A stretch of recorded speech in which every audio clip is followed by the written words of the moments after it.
Bem-vindos, alunos. Vamos continuar aqui com a unidade 2.0, que fala sobre a organização e treinamento do pessoal e equipe de combate a incêndio. Continuando, aqui é a parte 2 da unidade 2.0.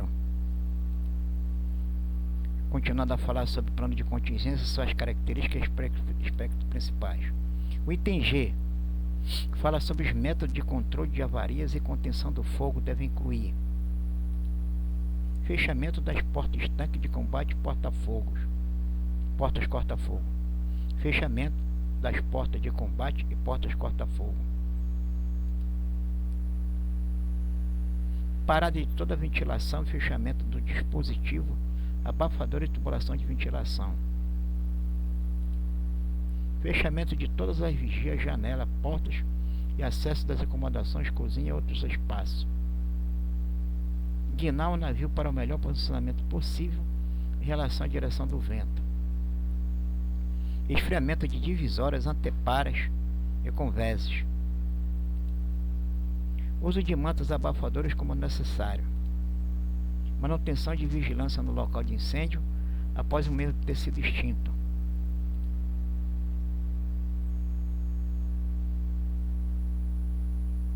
Então, todo esse método aqui, a letra G, de controle de avarias, é para contenção do fogo, que deve incluir todos esses procedimentos aqui dentro do detalhamento do plano de contingência, sobre seus aspectos principais. É o fechamento das portas, para da ventilação, abafador e fechamento de toda a vigia, guinar o navio para a melhor situação de navegabilidade, para evitar o vento, aumentar o incêndio se for no convés do navio, na superestrutura, esfriamento das divisórias das anteparas com as mangueiras de incêndio, né?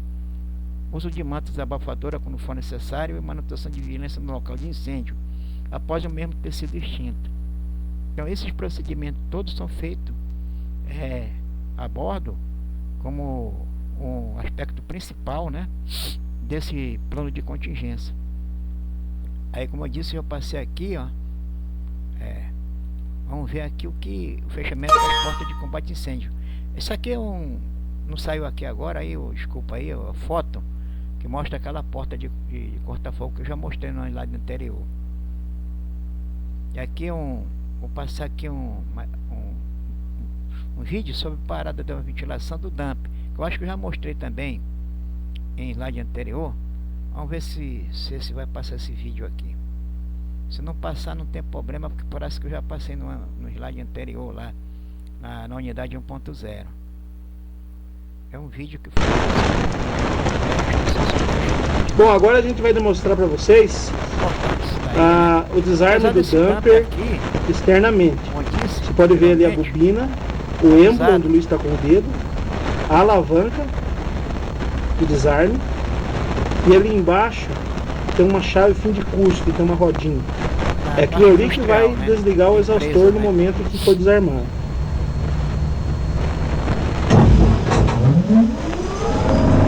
Agora a gente vai fazer o teste com o exaustor ligado, para você ver como que desliga.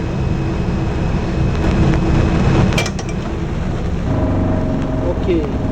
Acho que deu para ver bem ali o que acontece, né? A hora que o sistema do Amerex desarma, automaticamente ele manda tensão para essa bobina, que é uma solenoide que forma um campo magnético que atrai esse êmbolo para baixo, e esse pino desarma a alavanca. Aí fecha o dumper. Ao mesmo tempo que ele fecha, ele desliga o exaustor, como eu falei antes, para o fogo não se propagar para cima, pelo próprio poder de sucção do exaustor não puxar o fogo para cima e espalhar o fogo pelo duto. Ok? Agora, para rearmar, é assim, ó, digamos que aconteça isso, você vem aqui em cima, está desarmado. O rearme é assim. Puxa a alavanca para cima, trava novamente. Vou fazer um pouquinho de força para travar. Aí. Beleza. Funcionando outra vez. Ok? Então, quando você conseguir fumaça na loja, a primeira providência é você subir aqui na casa de máquinas e observar esse dumper, que fica do lado de trás do exaustor do duto que sobe do broiler e corre no chão para entrar no lavador de ar. tem uma escada em cima, foi mandado fazer, espécie de uma passarela, para você poder passar tranquilo. Isso aqui pode acontecer, ele não precisa ser acionado. Se você passar, bater com o pé aqui, ou qualquer coisa cair e apertar isso aqui, ele vai desarmar. Por quê? Porque ele vai fazer o mesmo efeito. Então, tomar cuidado quando passar. E se caso acontecer, a primeira providência é você vir aqui e ver se não está desarmado. Se estiver desarmado, rearma e tudo volta a funcionar normalmente. Ok? Então, como está dizendo, essa ventilação, esses dump, como eu estava mostrando aí nesse vídeo aula aí, essa vídeo aula aí pequena aí, esse vídeo, através de um link do YouTube, botei aí para você ver como é que faz a parada dele. Mas lá a bordo do navio, esses dump aí, essas aberturas, né, que é para ventilação da praça de máquina, ou até mesmo dos coferdãs do navio, essa ventilação, por exemplo, lá no compartimento da bateria, existe lá o dump com a entrada da ventilação. Quando ele está aberto, o dump, ele aciona o motor da ventilação, o ventilador, para poder entrar o ar. Quando tem um incêndio, claro que você não vai querer botar dentro do compartimento mais vento, que vai aumentar mais oxigênio dentro do compartimento.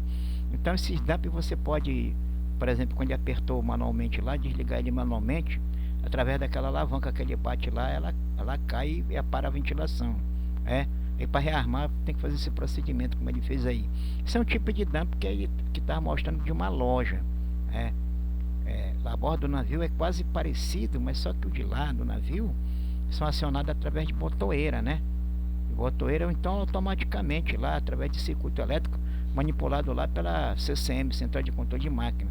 E também na CCI, Centro de Controle de Incêndio, que tem a bordo no convés superior, próximo do escritório do navio, onde fica as estações de combate a incêndio, existe os procedimentos lá, dentro desse plano de detalhamento de contingência, está lá também esse procedimento. Você pode acionar da CCI, Centro de Controle de Incêndio, o desligamento toda essa ventilação da praça de máquina, das ventilações, por exemplo, dos dump lá da cozinha, do paiol doméstico e etc, né? Do compartimento da bateria, do compartimento do combate incêndio, do sistema fixo de CO2, compartimento do sistema de gasinete, o compartimento do sistema de espuma, sistema fixo de espuma, compartimento onde tem o gerador de emergência. Toda essa parte que tem ventilação, elas são desligadas lá pela CCI através de botoeira, né? E aí você fecha todos esses compartimentos aí, esses dump, para evitar o alastramento do fogo lá, tá? Mostra outro vídeo também, na outra, aqui a janela, a porta de acesso das acomodações é aquela, não saiu também, é aquela porta que eu disse que é porta corta-fogo. Passa adiante.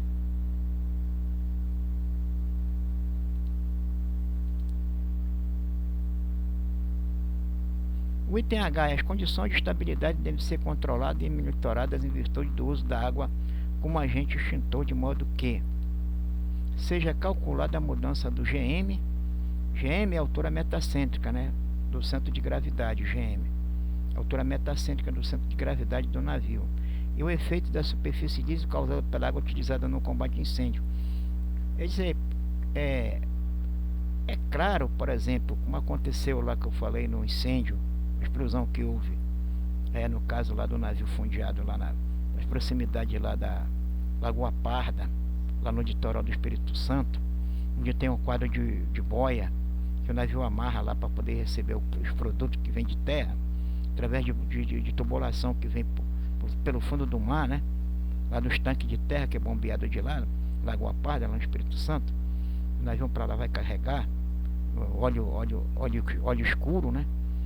E caso o navio explodiu, abriu um rombo no fundo do navio, entrou água. O navio perdeu as condições de estabilidade que ele estava anteriormente, mas à medida que a água entrou no navio, ele adernou para bom bordo, com uns 10 graus adernado o navio lá, na época que aconteceu o incidente, ele ficou dentro da estabilidade ainda, mesmo adernado. Então o navio tem um limite de estabilidade, né, de adernamento. Então esse GM aqui, que é o cálculo a bordo, é que vai dizer a altura metacêntrica até quando o navio vai adernar, quantos graus o navio tem de máximo de adernamento para que ele tombe e fique em outra situação de estabilidade. Então vou passar um vídeo rápido aqui, de básico no caso, para você ter uma ideia mais ou menos como é que esse negócio da estabilidade.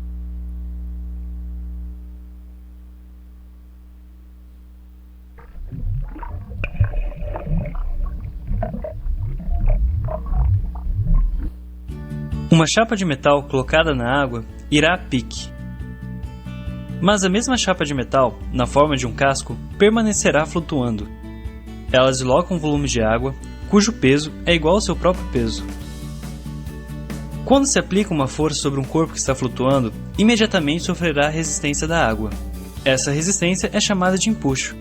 Sua relação com o peso ou com a força da gravidade pode também ser demonstrada. Suspendendo a chapa de metal numa balança e mergulhando-a na água, podemos verificar que a força da gravidade sofre pequena resistência. A balança registra uma diminuição de peso relativamente pequena. Suspendendo a chapa de metal, agora na forma de um casco, e mergulhando-a na água, veremos que a balança agora registra zero. O peso total, ou ação da gravidade sobre a chapa, é totalmente neutralizada pelo empuxo. Essa mesma regra aplica-se ao navio, que pode ser explicada esquematicamente por meio deste corte transversal de um navio. Quando colocado na água, o peso ou ação da gravidade sobre o navio, atuando contra a água, é contrariado pela força de empuxo. À medida que o navio vai submergindo, desloca um maior volume de água e a força de empuxo vai aumentando. Quando a força de empuxo é igual à ação da gravidade, o navio está na sua linha de flutuação. A capacidade de flutuação de um navio é dada por toda a parte estanque do casco. A parte abaixo da linha d'água suporta o peso total do navio. A parte acima da linha d'água constitui a reserva de flutuabilidade. A reserva de flutuabilidade é medida pela distância entre a linha d'água e o convés principal. Essa altura é denominada borda livre. Como em um navio, a reserva de flutuabilidade de qualquer corpo flutuante determina a quantidade de peso que pode ser adicionada antes que ele vá a pique. Enquanto o corpo estiver estanque e possuir alguma reserva, continuará flutuando, mesmo quando inclinado ou mergulhado por uma força externa. No estudo da ação da gravidade sobre o navio, representa-se por uma força única a soma total dos pesos das diversas partes. Essa força resultante atua no centro de gravidade, um ponto de equilíbrio de todos os pesos do navio, tanto longitudinais como transversais. O centro de gravidade de um navio pode ser comparado ao centro de gravidade de dois ou mais pesos equilibrados num único ponto. Por exemplo, se colocarmos dois pesos de 5 kg nas extremidades de uma barra, o centro de gravidade deve estar equidistante de ambos, e a resultante será igual a 10 kg mais o peso da barra. Se aumentarmos uma das extremidades, o centro de gravidade deslocar-se-á, ficando mais perto do peso maior. As mesmas considerações são aplicáveis a um navio. Se adicionarmos um peso, o centro de gravidade do navio deslocar-se-á, aproximando-se do centro de gravidade do peso adicional. Qualquer deslocamento do peso adicionado causará também o deslocamento do centro de gravidade do navio. No estudo da estabilidade do navio, as forças de flutuação são também representadas por uma força resultante. Aqui, a pressão da água atua em toda a parte submersa do casco. As pressões horizontais, sendo as mesmas em ambos os bordos, não são levadas em conta. A pressão em um bordo anula a pressão em outro bordo. Somente se leva em conta a resultante da pressão vertical ascendente, ou força de empuxo. Essa força atua em um ponto denominado centro de carena. A localização do centro de carena é determinada pela forma da parte submersa do casco. A resultante das forças de empuxo atua sempre no centro geométrico da porção submersa do casco. Com o navio em repouso, o centro de carena permanece estacionário. Mas quando o navio se inclina, a forma da porção submersa do casco fica alterada. Essa porção do navio em forma de cunha está agora fora d'água e não contribui mais para a flutuação, enquanto que a cunha do bordo oposto está agora contribuindo para a flutuação. Essas variações de um bordo para o outro causam o deslocamento do centro de carena. Cada inclinação do navio faz com que o centro de carena seja deslocado para uma nova posição, função da nova situação do casco. No mar, a ação das ondas obriga o navio a jogar, e a constante variação da parte submersa do casco causa um constante deslocamento do centro de carena. Como a gravidade e a força de empuxo são antagônicas e ambas atuam sobre o navio, as posições relativas de seus pontos de aplicação afetam grandemente as características de estabilidade do navio. Devem lembrar-se que a força de gravidade atua sempre para baixo verticalmente, enquanto que a força de empuxo atua sempre para cima verticalmente. Com o navio em posição normal, o centro de carena está localizado diretamente abaixo do centro de gravidade. Sendo iguais e agindo na mesma linha vertical, uma força atua diretamente contra a outra. Isso resulta que as forças se anulam, e diz que o navio está em posição de equilíbrio. Contudo, quando uma força externa inclina o navio, ele tende a jogar, e o equilíbrio fica alterado. Como o peso do navio não foi alterado, o centro de gravidade permanece um ponto fixo do navio. Mas as variações da parte submersa do casco alteram a posição do centro de carena em relação ao centro de gravidade. Não agindo mais segundo a mesma linha vertical, as duas forças agora paralelas tendem a fazer com que o navio volte à sua posição normal. O movimento de rotação é semelhante ao produzido por duas forças paralelas quaisquer, agindo em sentidos opostos sobre um mesmo corpo.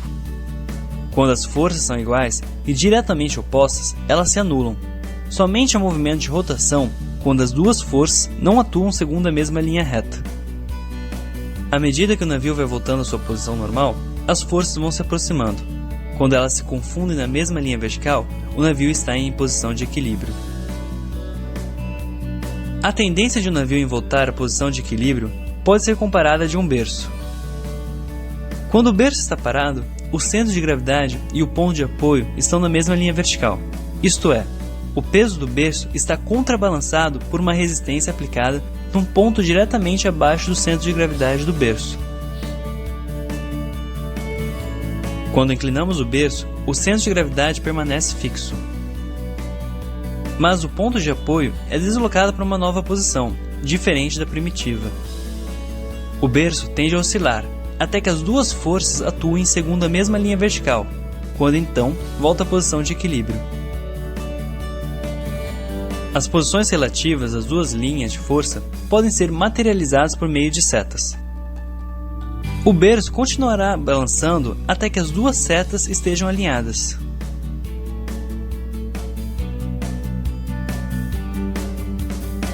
Como já estudamos, o centro de carena desloca-se para uma nova posição em cada ângulo de inclinação do navio, função da forma das obras vivas.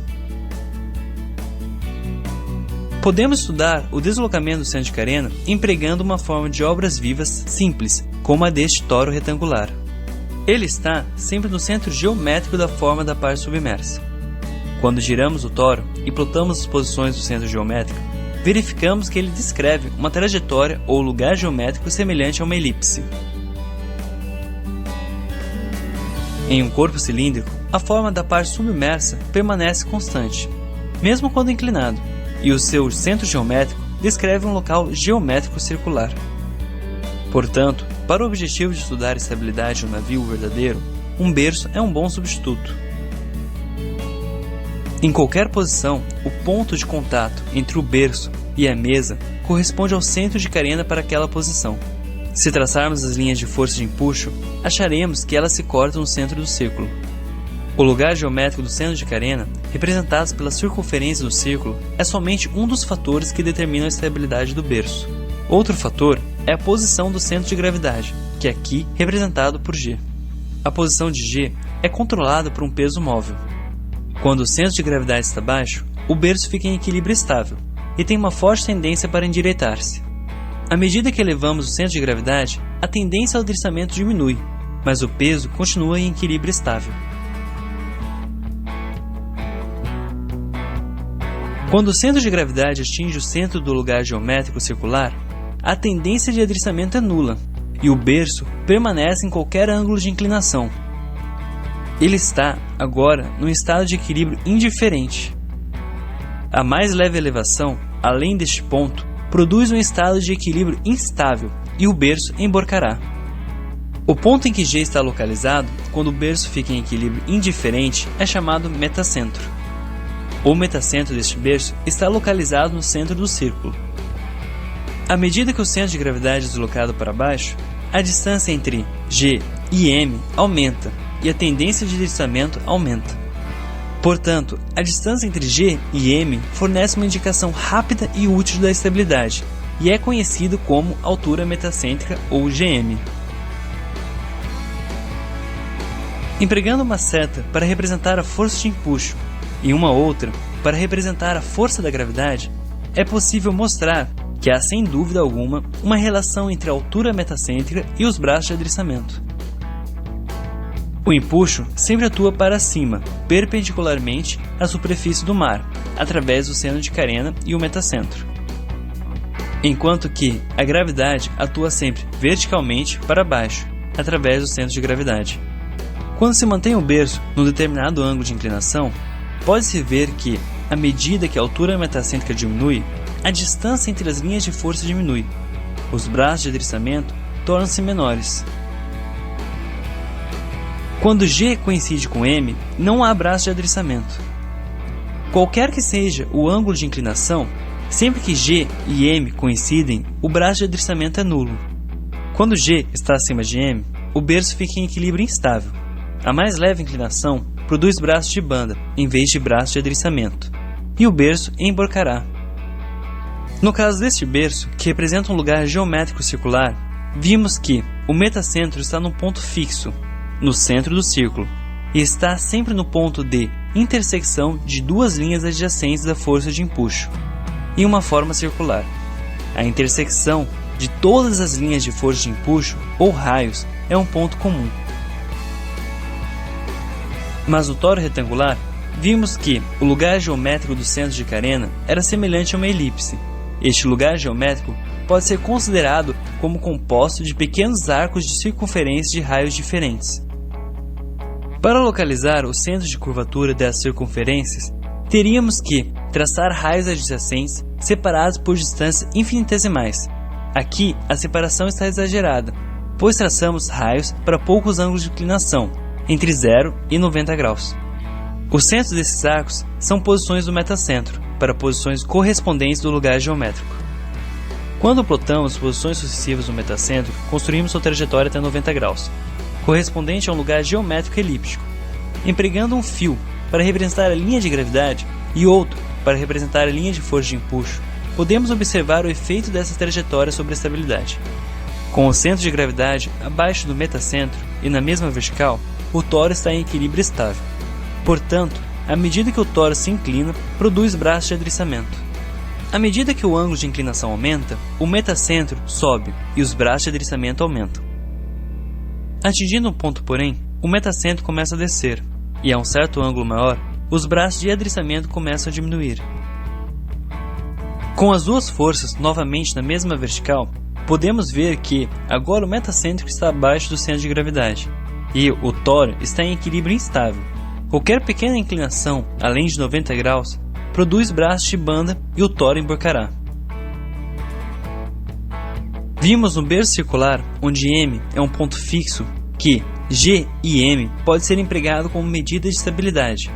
Mas, com um lugar geométrico elíptico, o metacentro não está em um ponto fixo, varia de posição à medida que a inclinação muda de valor. Contudo, para pequeno ângulo de inclinação, mais ou menos 8 ou 12 graus, a mudança do centro de curvatura é tão pequena que o metacentro praticamente fica fixo. Quando o navio está em posição normal, GM, a altura metacêntrica, pode ser empregado como medida de resistência inicial do navio à inclinação. Como a linha da gravidade passa através de G e a linha da força de empuxo passa através de M, que para pequenos ângulos de inclinação pode ser considerado um ponto fixo. É evidente que para pequenos ângulos de inclinação, a altura metacêntrica GM controla a variação dos braços de adriçamento. Portanto, quando somente se conhecer GM e traçarmos uma perpendicular ao eixo horizontal de um gráfico representando a distância entre G e M no ponto correspondente a 57,3 graus e traçarmos uma reta de 0 até a extremidade superior da perpendicular, a inclinação dessa reta indica com razoável precisão o crescimento dos braços de deslizamento para pequenos ângulos de inclinação. Bem, voltando aqui à aula, esse vídeo foi passado aí para você ter uma ideia mais ou menos do que representa a mudança do GM no efeito da superfície livre causado pela água utilizada no combate a incêndio. Isso ele quer dizer o seguinte: quanto menor o braço de adereçamento, menor a altura do GM, vai se aproximando um do outro, menos o navio vai ficando com estabilidade. Quer dizer, quanto mais você colocar peso no navio, o GM vai se aproximando do ponto de empuxo, certo? Então vai causar o problema da falta de estabilidade. É o caso se você colocar um tanque do navio que pegar e explodir, como aconteceu, entrou água por bombordo, então houve uma mudança no GM, certo? Na altura metacêntrica. Então houve um adernamento, né? O braço de adereçamento do navio ficou para bombordo. Esse adernamento, quanto mais colocar água lá dentro naquele bordo oposto do navio, bombordo no caso, desse navio que adernou lá e que explodiu o tanque, mais o navio vai até chegar a uma situação que em GM pode passar a altura do braço do metacentro e causar o emborcamento do navio. Então esse que é os cuidados que você tem que ter na hora que for apagar um incêndio no tanque do navio ou no porão do navio. É o uso da quantidade de água, né? E claro que imediato, com o plano de carga do navio e com o plano de contingência, né, que foi elaborado pelo pessoal de bordo e pessoal de terra, ele vai ter que utilizar o bombeamento, a parte de bombeamento do navio, para retirar a água à medida que você vai apagando incêndio, transferir a água para outro tanque do outro lado oposto para manter o navio em equilíbrio. Nesse caso lá do navio que adernou lá no coisa, o imediato colocou água nos tanques de lastro de borete, aí deixou o navio menos adernado do que estava antes, né? Diminuiu o adernamento e o navio ficou em equilíbrio. Então essa que é a parte aí que foi falado sobre esse vídeo aí, sobre essa situação de estabilidade do navio, sobre esses braços de adernamento ou adereçamento, que é chamado GM, né? Altura metacêntrica. Sejam usados os meios disponíveis para dreno da água usada no combate a incêndio. Quer dizer, o dreno que ele está falando é você bombear a água onde está sendo jogado água de incêndio através das mangueiras ou canhão de incêndio do navio, nos tanques ou nos porões do navio de carga geral, para poder drenar água para outro tanque ou até mesmo para água, puxar água para fora do navio. Essa água que está sendo colocada nos tanques, que no caso explodiram, ou então o compartimento na praça de máquina, se o incêndio for na máquina, para evitar que o navio sofra variação muita lá no GM e venha até, no caso de uma embarcação menor, como o rebocador, pode até causar o naufrágio da embarcação no caso, né? Para incêndio na carga, calculando o efeito de uma possível remoção de carga para atacar o fogo. Dizendo, incêndio no navio de carga geral, você tem que, imediato, tem que também, que é o dito da operação de combate a incêndio, né, no convés principal, tem que saber que se a carga está pegando fogo, ou a proximidade o incêndio está próximo da carga, né, pode avariar a carga que está no outro porão, ele pode fazer uma transferência de carga para outro porão, para outro compartimento que tenha menos carga, que não vai afetar também muito a estabilidade do navio. Avaliando os efeitos de avarias causadas em espaços inundados. Também esse efeito, depois que termina o combate a incêndio, né, vai fazer uma avaliação dos efeitos que foi causado no espaço, que foi feita a inundação. Considerando a possibilidade de movimentar o navio para local raso, provocando um calculado e providencial encalhe. Que nesse caso aí, dependendo da situação do fogo, né? É muito tempo que pode se lidar para combater em fogo, o navio pode ser levado a uma situação em que ele possa causar algum problema de estabilidade, e às vezes até melhor encalhar o navio de que ele, devido a essa situação de entrar água a bordo, o navio nos tanques, ou então nos porões do navio, que vai causar efeito de naufrágio, encalhar o navio para evitar um mal maior para a tripulação e para a carga e para a empresa, né? Vamos falar agora sobre o conceito de fogo, né? O que é o fogo? É uma reação química com desprendimento de luz e calor. E o incêndio é o fogo que foge ao controle do homem, com tendência de se alastrar e destruir. E o fogo é a reação química. O incêndio é o fogo fora de controle.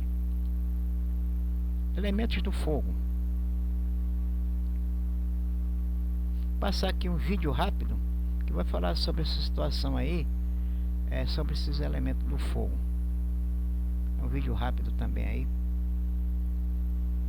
Olá pessoal, me chamo Fabrício Nogueira e hoje vamos entender um pouco dos fundamentos envolvidos com o estudo do fogo e o seu comportamento. Sejam bem-vindos à Universidade de Segurança contra Incêndio. Nesse vídeo vamos começar vendo a diferença em um incêndio com móveis antigos e um incêndio com móveis novos. Logo depois vamos ver algumas definições essas básicas do fogo, definições de incêndio, triângulo do fogo, tetraedro do fogo. E por último, a gente vai passar por uma definição da pirólise, com um vídeo bem interessante que vocês vão perceber como o evento acontece na prática.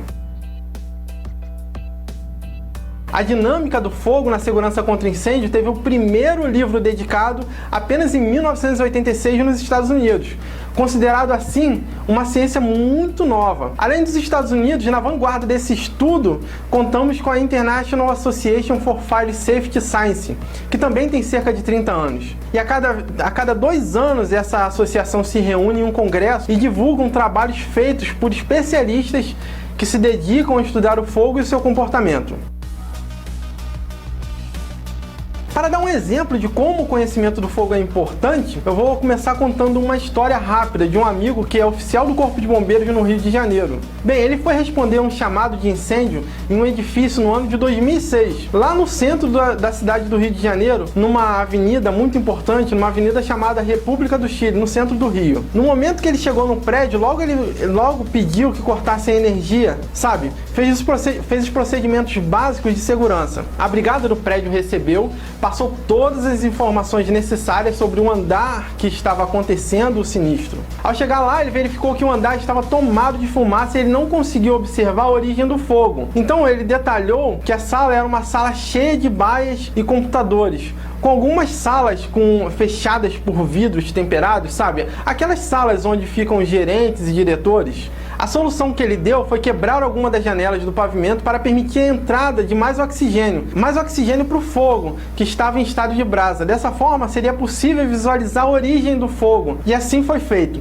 Isolaram a área da parte de baixo do prédio e quebraram de forma estratégica 3 janelas. Então conseguiu perceber que o fogo estava em uma daquelas salas fechadas. Então não teve dúvida, se dirigiu ao local e deu início ao combate do fogo. Conseguiu extingui-lo rapidamente. O interessante é que o ponto marcante para ele nesse evento foi uma reclamação feita pelo chefe da brigada ao seu comandante sobre os vidros quebrados no dia seguinte. Agora observe que esse tipo de opção se fez necessário em determinados momentos. Se faz necessário em determinados momentos. Não é sair quebrando as janelas de forma indiscriminada. O que ele fez foi aplicar conhecimentos e técnicas já muito estudadas sobre o fogo. Vamos agora a gente vai ver um vídeo que chama bastante atenção por apresentar que o comportamento do fogo modifica ao passar dos anos. Neste caso é possível observar grandes alterações causadas por uso de novas mobílias. Vamos lá então? Nesse vídeo nós temos a simulação de 2 salas, tá? Esse vídeo foi gravado em 2009 em um laboratório americano chamado WERL. A primeira do lado direito, com móveis comprados em lojas de departamentos mesmo, móveis atuais em lojas de departamentos que a gente encontra hoje. Já do lado esquerdo nós temos uma casa antiga com móveis usados nos anos 50. Inclusive, quando ele apresentava esses dois ambientes aqui, ele falou que esse ambiente mais antigo foi montado mesmo com móveis comprados na vizinhança, em casas mais antigas, perguntavam quanto tempo que tinha. Muito interessante. Observe que a diferença mais marcante quando nós comparamos com o ambiente do lado direito, que são o ambiente moderno, com o ambiente antigo, nós no ambiente moderno temos uma presença muito grande de materiais sintéticos, com uma forte presença de polímeros mesmo, né, materiais sintéticos. No caso do lado esquerdo nós temos a presença muito forte de madeira pura, que a gente chama de madeira de lei. Agora observe, que nos dois pontos o incêndio teve início junto, da mesma forma, no mesmo ponto, tá? No primeiro momento, do lado direito, já percebe a presença de muita fumaça, mesmo não passando para os outros mobiliários, já a presença de muita fumaça. Olha aqui, 2 minutos, esse vídeo está andando um pouquinho mais rápido, mas perceba que em 2 minutos, olha o tamanho da fumaça, o tamanho do gás. Conseguimos perceber aqui a presença de muitas chamas, enquanto no outro lado o plano ainda está neutro, você consegue ainda chegar com um baldezinho d'água e apagar esse princípiozinho de incêndio. No outro lado direito não, já saiu do controle. Aqui a gente já tem muito material caindo, material derretendo, um ambiente muito complicado já de acessar. Daqui a pouco vai começar a formar chamas dentro dessa fumaça. Aqui eu lembro, tem fumaças e gases aqui inflamáveis, que ao atingir certa temperatura já começa a pegar fogo.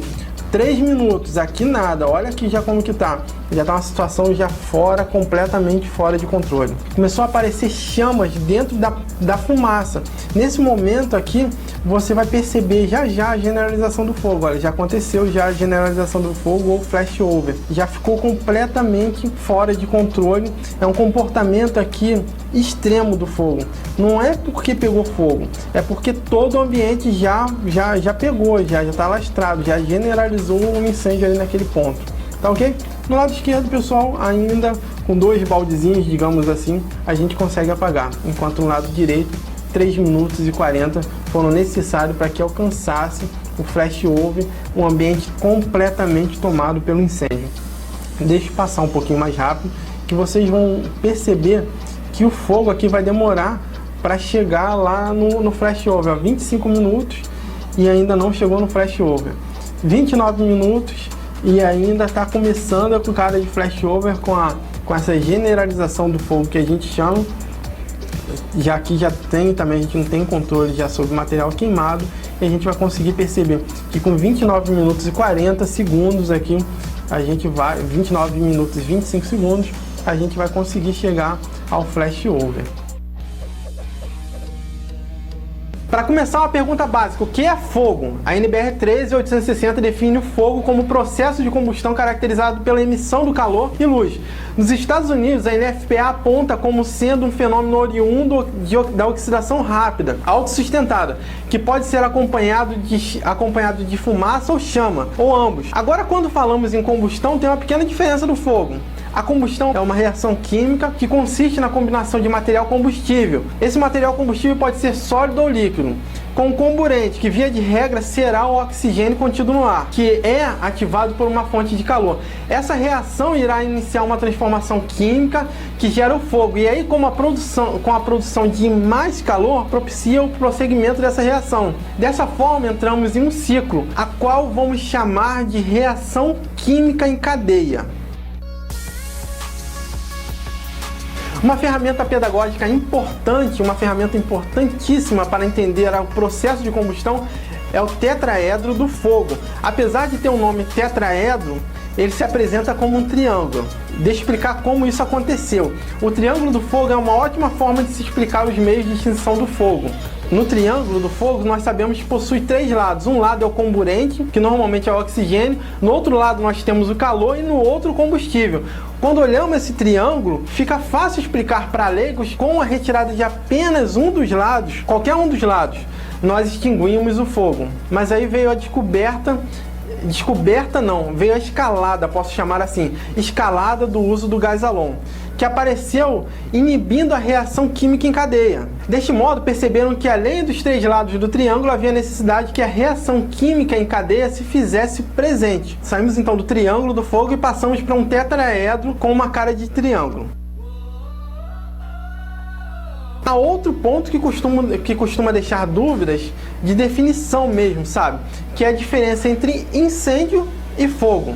Em trabalho científico, Carrasco definiu que incêndio tem uma presença de forma simultânea de um combustível, de um comburente, de uma fonte de calor e uma reação química em cadeia não controlada. Já o fogo tem uma reação química em cadeia controlada, ou seja, um dos componentes se encontra sob controle. Um exemplo fácil de visualizar é o fogo lá do fogão, onde temos o controle da emissão do combustível, que apenas ao fechar uma válvula a gente cessa o fogo, a gente apaga o fogo. Dessa forma, o que vemos no fogão é o fogo e não o incêndio. Um ponto importantíssimo é perceber que a forma mais comum do fogo em um edifício é a queima de materiais sólidos, como madeira, plástico, tecidos e outros. Esse tipo de fogo é chamado de fogo classe A, onde se apresentam materiais que produzem brasas e deixam cinzas. Nesse caso, o agente mais utilizado será a água, pois atua diretamente sobre o calor, que é um dos lados lá do nosso triângulo, do nosso tetraedro do fogo, tá ok? Uma definição importante é da pirólise. A pirólise é uma transformação química que ocorre sobre um determinado material combustível sólido, causando a decomposição térmica desse material. Deixa eu apresentar agora uma parte de um outro vídeo. Observem, esse é um outro vídeo muito interessante, que através desse experimento a NST chegou a conclusões muito interessantes, as quais foram publicadas de forma de aviso ao público, do risco envolvido com o uso de pinheiros naturais novos, com boa hidratação, e compararam com pinheiros mais antigos, mais secos. Observe o risco apresentado pela velocidade de expansão do incêndio de uma árvore de Natal. Com menos de 40 segundos, o fogo já estava generalizado, já tomou conta de todo o ambiente. Devemos ficar atento ao tipo de material que escolhemos, não apenas para a árvore de Natal, mas para todo o mobiliário de nossa casa. Agora, voltando para a questão da pirólise, que é o ponto que a gente está falando, você consegue observar ela bem claramente, de forma clara, de forma natural, acontecendo aqui sobre o sofá. Observe que as labaredas não têm contato, mas o aumento da temperatura faz com que aconteça aqui. Mesmo sem contato direto com o sofá, há um aumento da temperatura que vai decompondo o material do sofá, transformando e aumentando a quantidade de gases de combustível neste ambiente.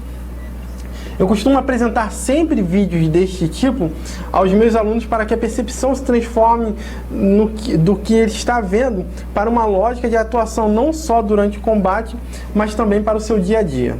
Esta é a primeira parte do vídeo que tratou o tema estudo de fogo. Nesse momento vamos ficar por aqui. Na segunda parte vamos dar uma caminhada para entender um pouco mais dos fundamentos do comportamento do fogo.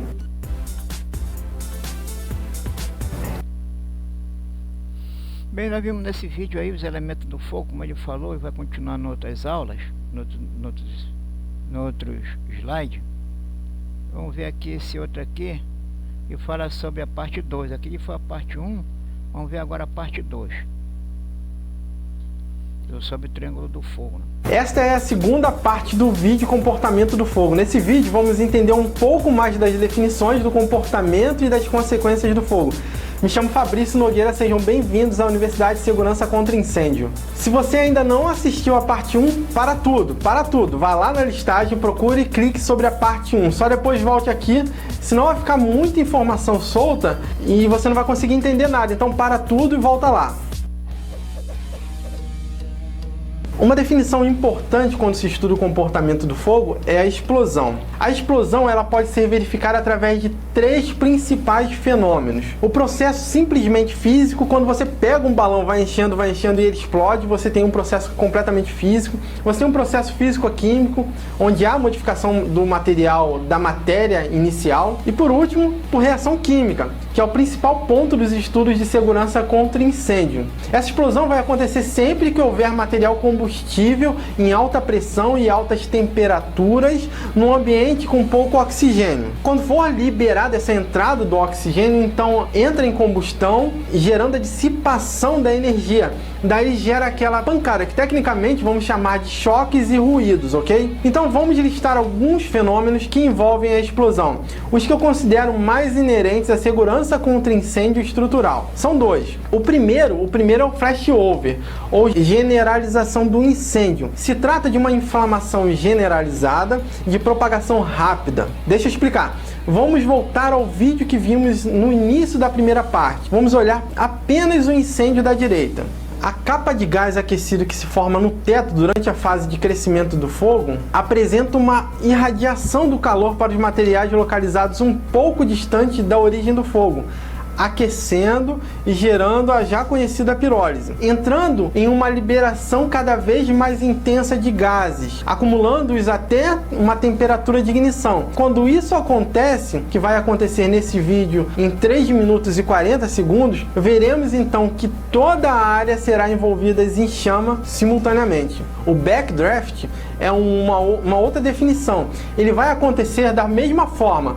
No ambiente haverá uma concentração de gases, fumaças e partículas ainda não queimadas. E aí, com uma abertura e oxigenação muito rápida, quase que imediata do ambiente, gera uma explosão violentíssima, quando teremos a presença de forte choque e ruído.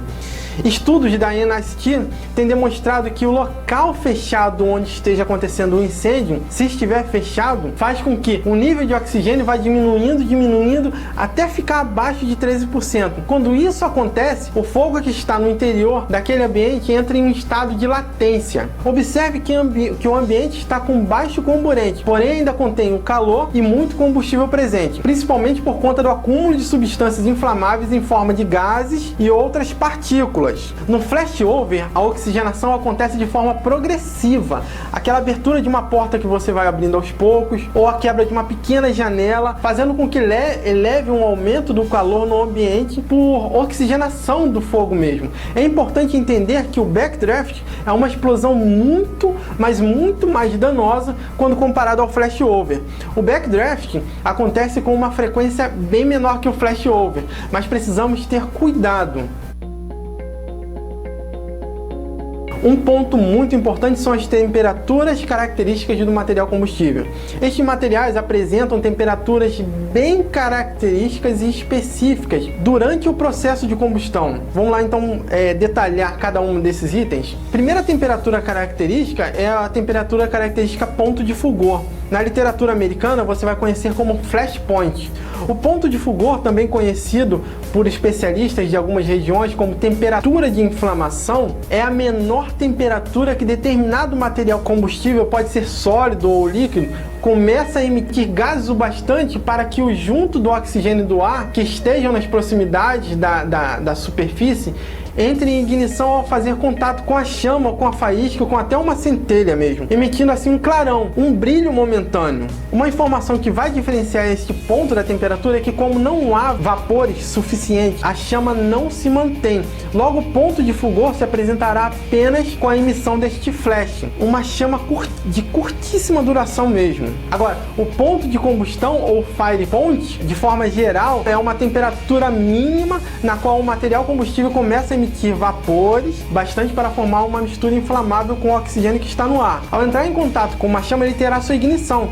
Mesmo quando retirarmos a fonte de calor, o material continua queimando. Quando falamos em ponto de combustão ou fire point, devemos perceber que a grande diferenciação do ponto de fulgor se dá na seguinte forma: quando temos o flash point, o ponto de fulgor, se retirarmos a fonte de calor, o fogo se apaga. Já quando alcançamos o ponto de combustão, mesmo ao retirarmos a fonte de calor, a mistura inflamável ela continua queimando. O ponto de combustão sempre vai acontecer alguns graus acima do ponto de fulgor. Então, com o aumento dessa temperatura, se observa os flashes, o lampejo, que não se mantém. Logo depois consegue se sustentar. No caso de líquidos, o ponto de combustão é chamado de ponto de inflamação ou temperatura de inflamação. Depende da região e formação de quem está descrevendo esses pontos no líquido.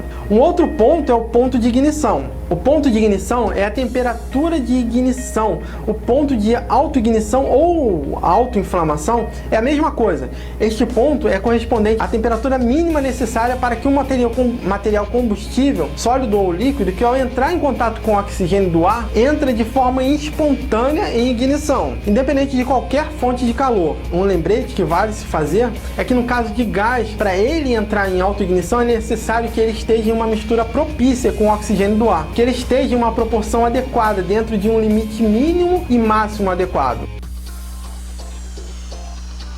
De volta aos fundamentos, entender da propagação é muito importante para criar um raciocínio lógico, para prevenção principalmente. A propagação do fogo ela pode acontecer por 3 possibilidades principais. A primeira propagação do fogo que vamos estudar é a propagação por condução.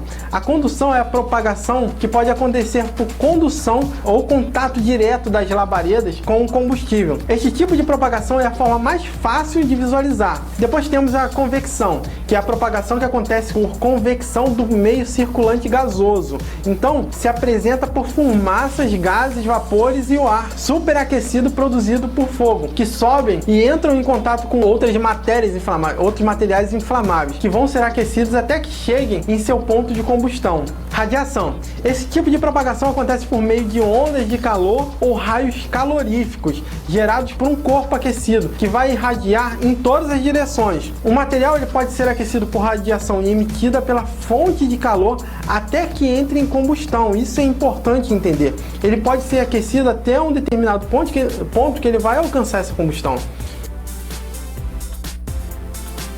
Neste vídeo falamos então de fenômenos que envolvem a explosão, falamos de temperaturas características dos materiais combustíveis e, por último, apresentamos os 3 tipos de propagação do fogo. Não deixe de se inscrever em nosso canal, clicando aqui, compartilhando. Voltando à aula, falamos aí do elemento do fogo, o triângulo do fogo, através de 2 vídeos importantes aí que deu para você notar que existem várias formas, né, da propagação de um incêndio. De uma maneira mais simplificada, podemos associar o fogo a um triângulo, uma vez que tal figura geométrica depende inevitavelmente dos 3 lados para existir. Do mesmo modo, o fogo só existirá quando se fizerem presente 3 elementos essenciais: o calor, que é a temperatura de ignição; o combustível, que é o material sólido, líquido ou gasoso; e o comburente, que é o ar termoesférico ou oxigênio, que faz com que forme a figura do triângulo do fogo, como foi explicado aqui nesse vídeo aqui dos elementos do fogo e no triângulo do fogo aqui, esses 2 vídeos.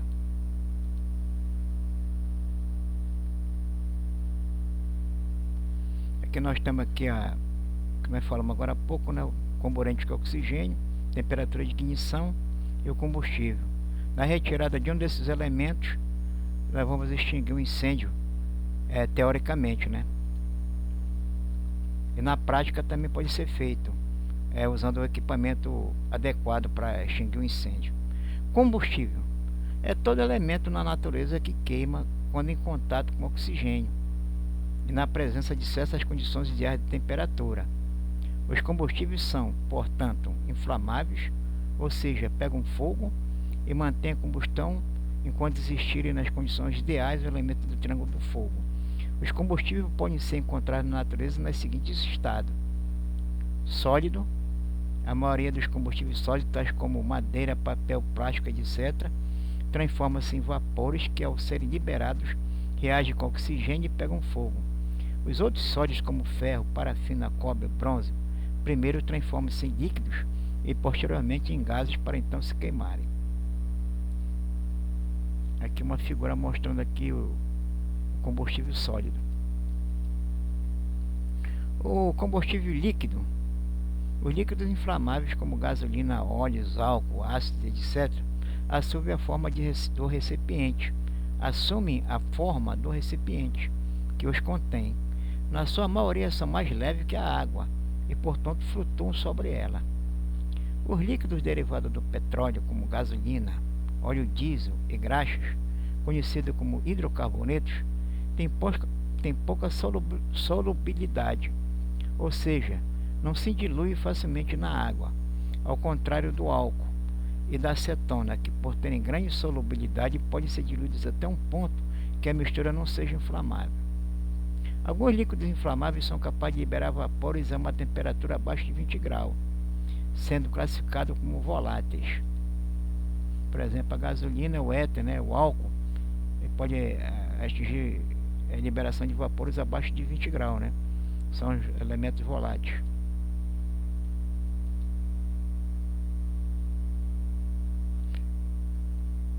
Quanto mais volátil é o líquido inflamável, maior a possibilidade de haver fogo ou explosão em temperaturas normais no ambiente. Portanto, esse líquido oferece maior risco em sua armazenagem de contato. Gasoso. Os gases não têm volume definido, tendendo rapidamente a ocupar todo o recipiente que estão contidos. O mesmo ocorre em espaços confinados como tanques e compartimentos de carga. Se o gás for mais leve que o ar, ele tende a subir e dissipar-se. Caso contrário, o gás permanece próximo ao solo e avança na direção do vento, obedecendo os contornos do terreno. Veja o exemplo do gás de cozinha. Para se queimar, há necessidade de se encontrar uma mistura ideal com ar atmosférico. Se estiver em uma concentração fora dos limites, não queimará. Cada gás ou vapor tem os seus limites próprios. Vou passar um vídeo aqui, vou falar sobre o Triângulo do Fogo, que vai falar sobre a situação de gás.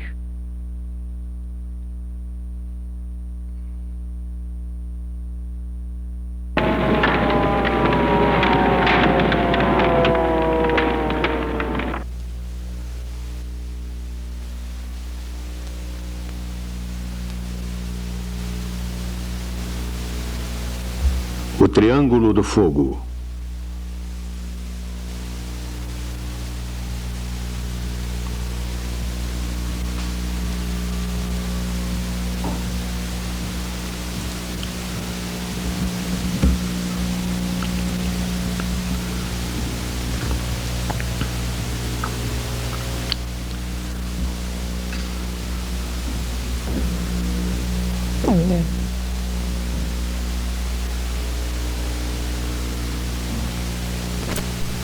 O fogo é uma das forças mais destrutivas na Terra. Descontrolado, ele pode se espalhar rapidamente, destruindo qualquer coisa que possa queimar. Como pode o homem combater o fogo? Podem todos os tipos de incêndios ser combatidos da mesma maneira? Para sabermos isso, vamos visitar o quartel-general dos bombeiros de uma grande cidade.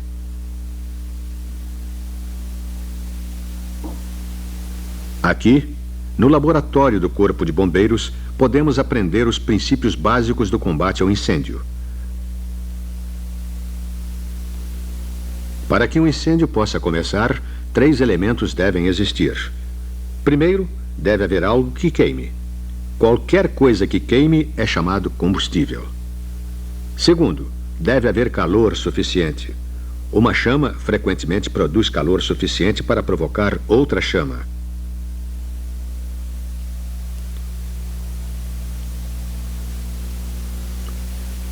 Finalmente, é necessário haver um gás chamado oxigênio. Existe oxigênio na atmosfera. Tirando o ar do fogo, ele se apaga.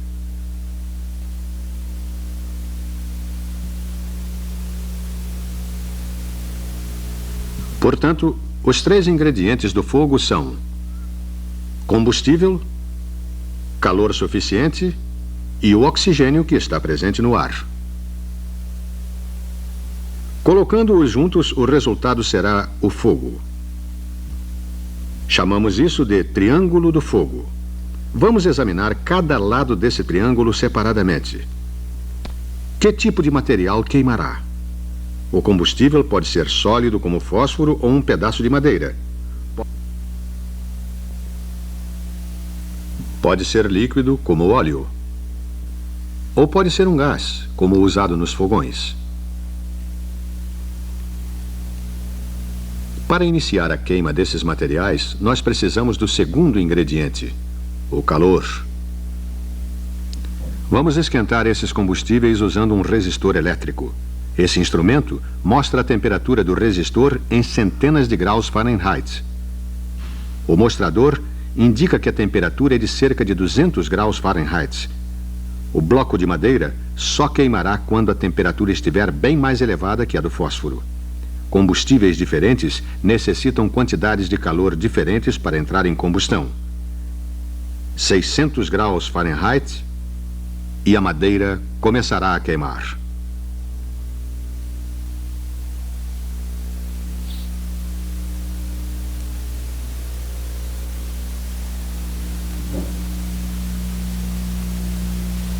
Para que o óleo entre em combustão, será necessário ainda mais calor.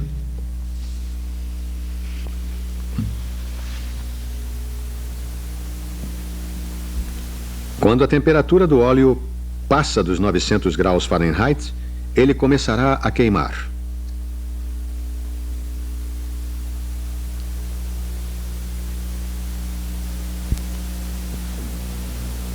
Temperaturas mais elevadas, como a de uma chama, é necessário para fazer o gás entrar em combustão. Portanto, combustível e calor são necessários para o fogo. Combustível, calor e algo mais: oxigênio. Não pode haver fogo sem oxigênio. O ar fornece oxigênio ao fogo.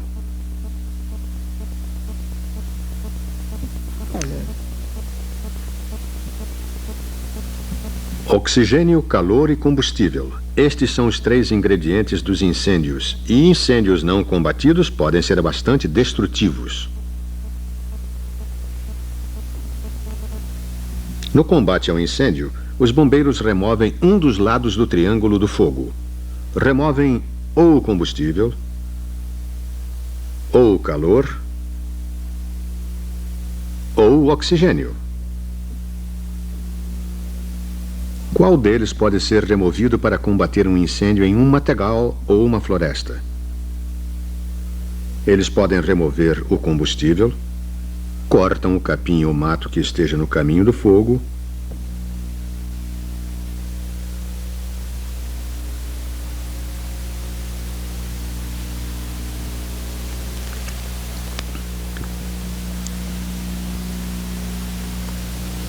derrubam as árvores. Por vezes, tratores podem ser usados para remover a vegetação. Quando o incêndio atingir a área limpa, o fogo se apagará por falta de combustível. Os bombeiros também combatem incêndio removendo o calor. Conseguem isso encharcando o fogo com grandes quantidades de água. A água resfria o combustível quente. Podem também molhar o combustível antes que o fogo o alcance. Combustíveis molhados não esquentarão tão rapidamente quanto os secos.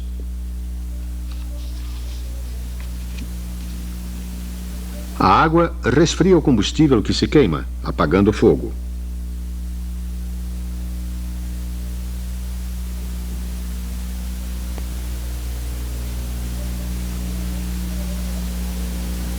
A remoção do oxigênio é a terceira maneira de se combater um incêndio. Vários tipos de extintores funcionam para isolar o oxigênio do fogo. Este tipo de extintor usa um produto químico chamado dióxido carbônico. Para ver como o dióxido de carbono isola o oxigênio do fogo, vamos ao laboratório. O dióxido de carbono sai do extintor em forma de uma nuvem branca, como uma geada. Ele rapidamente se transforma em um gás claro e incolor, como o ar. Porém, ele é mais pesado do que o ar e assim pode ser derramado sobre o fogo.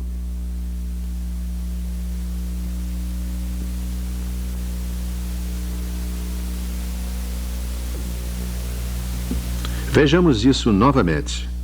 O dióxido de carbono, mais pesado, se coloca sobre o material que queima, impedindo que o oxigênio chegue ao fogo. Os métodos de remoção do oxigênio são importantes para os bombeiros, porque esta é usualmente a maneira mais segura de combater 2 tipos especiais de incêndio. Um desses tipos especiais de incêndio é o do óleo ou da gasolina. Água em jato sólido não pode ser usada para remover o calor desse tipo de incêndio. O óleo e a gasolina são mais leves que a água e, portanto, flutuam nela. A água simplesmente espalha o fogo de óleo ou de gasolina. Para combater tal tipo de incêndio, os bombeiros removem o oxigênio. Dióxido de carbono funciona muito bem se o incêndio não for muito grande. Um avião pegando fogo pode conter muita gasolina.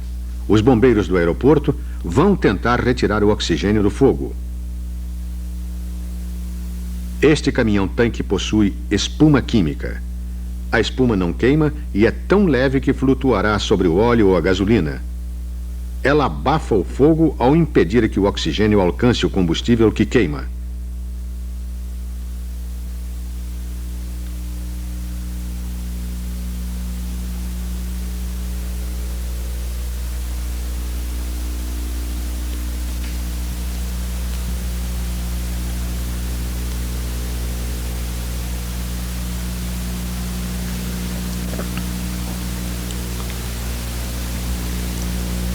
Sem o oxigênio, o fogo se apagará.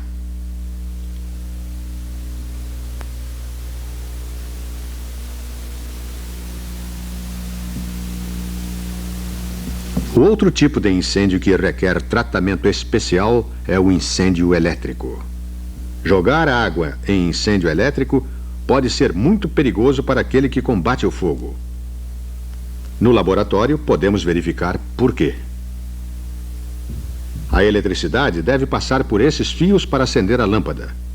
Se colocarmos os fios em um copo de vidro e jogarmos água, podemos ver que a eletricidade passa pelo líquido e acende a lâmpada. A eletricidade pode passar pela água e ferir ou machucar o bombeiro.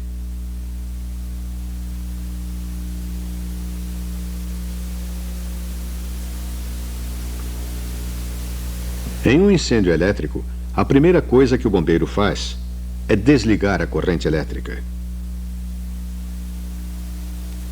Se não tem certeza de que toda a energia elétrica está cortada, usam um produto químico para isolar o oxigênio. Esse produto é um pó muito fino que não conduz eletricidade. Ele cobre o material que queima e impede o oxigênio de alcançá-lo.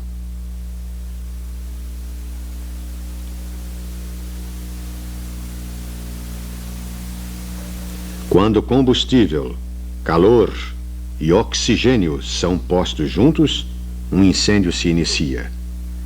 Tais ingredientes formam o triângulo do fogo.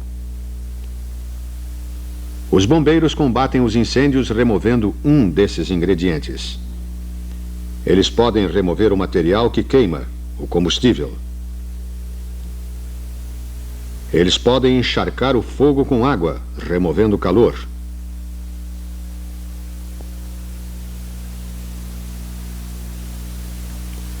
Eles também podem combater o incêndio isolando o oxigênio.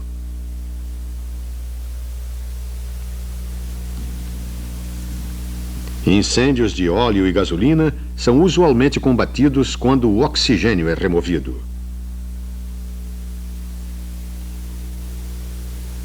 Nos incêndios elétricos, os bombeiros primeiro desligam a eletricidade. Combater incêndio pode ser perigoso. É necessário conhecimento científico. Nunca devem ser feitas experiências com fogo sem a supervisão de pessoas especializadas. Se você descobrir algum incêndio, chame imediatamente o Corpo de Bombeiros. Bombeiros são especialistas na ciência de combate ao fogo.